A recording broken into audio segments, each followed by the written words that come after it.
Side खबरों के लिए सब्सक्राइब करें फ्लेम मीडिया और उसके बाद बेल आइकन को प्रेस करें ताकि सबसे पहले आपको मिले एक्सक्लूसिव खबरें।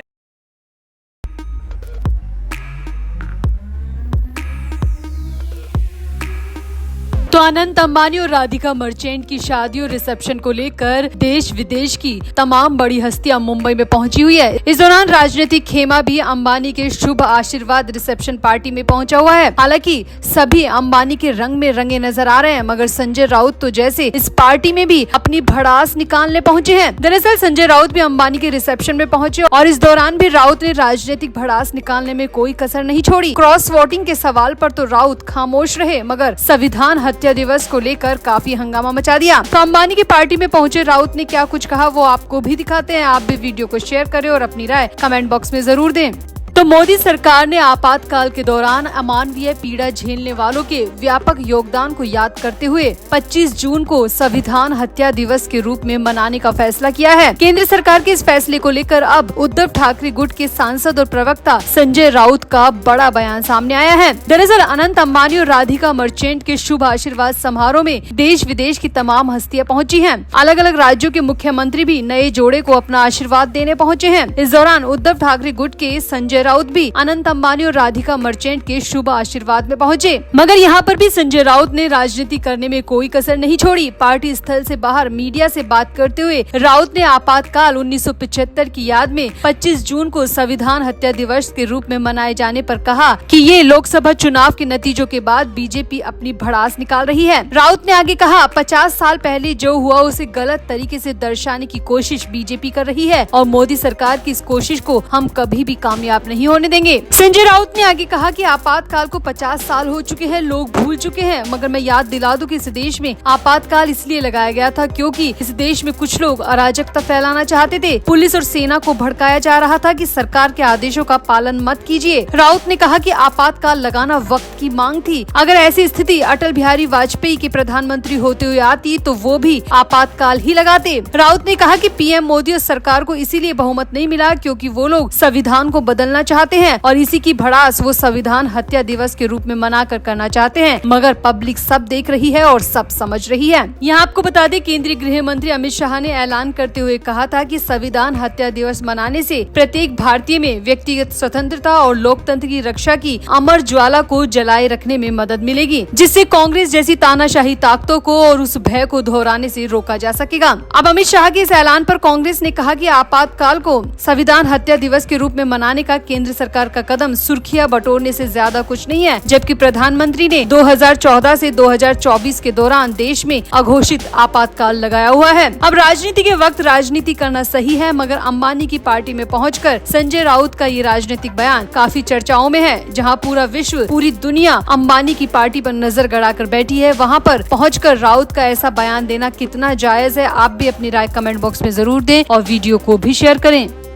तो मुंबई में 7 जुलाई की सुबह सुबह एक BMW कार की टक्कर से एक महिला की मौत हो गई और अब इस केस ने पूरी तरह राजनीतिक रंग ले लिया है। ये कार शिंदे गुट के शिवसेना के नेता राजेश शाह की थी और कथित तौर पर राजेश शाह का बेटा मिहिर शाह इस कार को चला रहा था। मिहिर शाह ने अपनी कार से वर्ली इलाके में स्कूटर सवार एक दंपति को टक्कर मार दी, जिसमें 45 वर्षीय महिला की मौके पर ही मौत हो गई। ये दंपति मछली बेचने का काम करता था। उस दिन भी दंपति थोक बाजार से मछली खरीदने गया था और इसी दौरान BMW कार ने इनके स्कूटर को टक्कर मार दी। उसके बाद से ये मामला बहुत ज्यादा गरमाया हुआ है। 2 दिन से फरार चल रहे आरोपी मिहिर शाह को फिलहाल मुंबई पुलिस ने गिरफ्तार कर लिया है। इसी बीच बीजेपी विधायक नीतीश राणे ने कहा कि राज्य की शिंदे सरकार हर किसी के साथ बराबर का व्यवहार करती है। यहाँ पर राणे का इशारा साफ साफ मिहिर की गिरफ्तारी को लेकर था। राणे ने आगे कहा कि इससे कोई फर्क नहीं पड़ता कि कौन आरोपी है, भले ही मिहिर शाह एकनाथ शिंदे की पार्टी के नेता का बेटा हो, मगर आरोपी तो आरोपी होता है, चाहे किसी का भी बेटा हो। शिंदे सरकार ने आरोपी को गिरफ्तार करके ही दम लिया, मगर आज से 4 साल पहले अपने बेटे को बचाने के लिए बहुत बड़े बड़े गुनाह किए गए थे। यहाँ पर राणे का इशारा सुशांत सिंह राजपूत केस में आए नाम आदित्य ठाकरे को लेकर था। राणे ने आगे कहा, ये महाविकास अघाड़ी की सरकार नहीं है जहाँ एक्टर सुशांत सिंह राजपूत और दिशा सालियान के हत्या के मामले में मुख्यमंत्री के बेटे आरोपी थे, लेकिन उन्हें बचा लिया गया।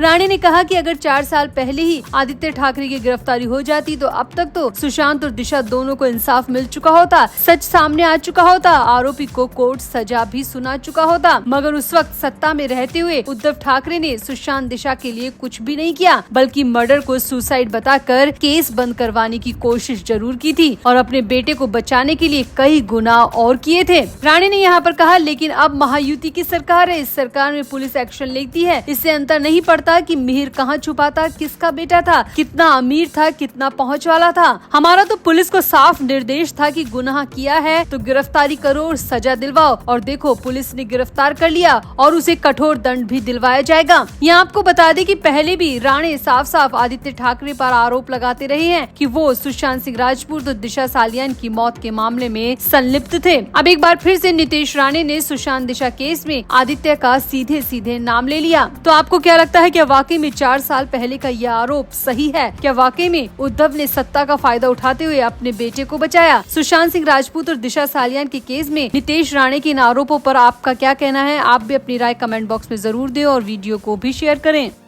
तो शिवसेना सांसद रविंद्र वाइकर को जोगेश्वरी जमीन घोटाले में मुंबई पुलिस से क्लीन चिट मिल गई है। मुंबई पुलिस की EOW ब्रांच ने क्लोजर रिपोर्ट जारी कर रविंद्र वाइकर, उनकी पत्नी और करीबियों को बड़ी राहत दे दी है। अब इस खबर पर उद्धव गुट के नेता और सांसद संजय राउत का बड़ा बयान सामने आया है। संजय राउत ने कहा कि अब तो केवल दाऊद को ही क्लीन चिट देना बाकी रह गया है। इतना ही नहीं, संजय राउत ने ये भी दावा किया कि रविंद्र वाइकर ने ईडी के डर से उद्धव ठाकरे को छोड़ा और शिंदे गुट में शामिल हो गए। वो रविंद्र वाइकर की मजबूरी थी, क्योंकि बीजेपी और शिंदे ने उन्हें ईडी का डर दिखाया था, गिरफ्तारी का डर दिखाया था। राउत ने आगे कहा, हमारे लोगों के खिलाफ गलत केस दर्ज किया जाता है और हम पर दबाव डालने का काम किया जाता है। इसी में कुछ लोग डर के मारे बीजेपी और शिंदे गुट को ज्वाइन कर लेते हैं और रविंद्र वाइकर के साथ भी यही हुआ। राउत ने साफ साफ कहा कि बीजेपी साजिश के तहत काम कर रही है। पहले सोरेन को गिरफ्तार किया, उसके बाद केजरीवाल को गिरफ्तार किया और महाराष्ट्र में हमारे कई नेताओं को बेवजह गिरफ्तार किया, इवन मुझे भी गिरफ्तार किया। ईडी का डर दिखा दिखा के, नेताओं को गिरफ्तारी का डर दिखा दिखा के उन्हें शिंदे गुट ज्वाइन करने पे मजबूर किया और बीजेपी ज्वाइन करने पे मजबूर किया और रविंद्र वाइकर के साथ भी सेम यही हुआ। राउत ने यहाँ पर महाराष्ट्र के मुख्यमंत्री एकनाथ शिंदे पर भी बड़ा हमला करते हुए कहा कि वो भी इसी